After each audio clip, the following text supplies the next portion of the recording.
জাতিসংঘের ফিলিস্তিনি বিষয়ক বিশেষ দূত ফ্রান্সেস্কা আলবানিজ সতর্ক করে বলেছেন, গাজা উপত্যকায় ইসরায়েলের চলমান হামলা এবং পশ্চিম তীরে নিপীড়নের কারণে ফিলিস্তিনি জনগণকে রক্ষার জন্য আর খুব বেশি সময় হাতে নেই।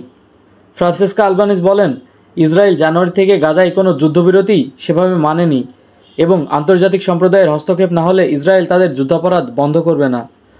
আলবানিজ ইসরায়েলি প্রধানমন্ত্রী বেনিয়ামিন নেতানিয়াহুর আন্তর্জাতিক অপরাধ ও মানবাধিকার লঙ্ঘনের দায়ে জবাবদিহির সম্ভাবনা নিয়ে হতাশা প্রকাশ করেন। তিনি বলেন, জাতীয় বা আন্তর্জাতিক পর্যায়ে কোনো বিচার পাওয়ার আশা আমি আর করি না।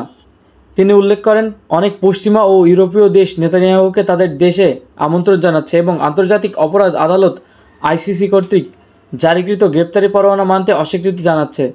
তিনি আরও বলেন, ইসরায়েলি সরকার এবং বসতির বাসিন্দারা গাজা ও দখলকৃত পশ্চিম তীরের আরও জমি দখল করে ইসরায়েলি রাষ্ট্রের মধ্যে নিয়ে নেওয়ার জন্য তাদের সম্প্রসারণবাদী লক্ষ্য বাস্তবায়ন করছে।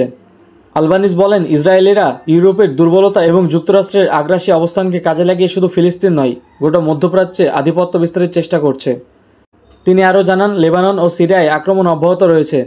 এটা পাগলামি হবে যদি কেউ ভাবে যে ইসরায়েল এখানেই থেমে যাবে, কারণ ইসরায়েল স্পষ্ট করে বলেছে যে তারা ভূমধ্যসাগর থেকে জর্ডান নদী পর্যন্ত ভূমি চাই, যেন তারা ইহুদি জাতির সার্বভৌমত্ব প্রতিষ্ঠা করতে পারে।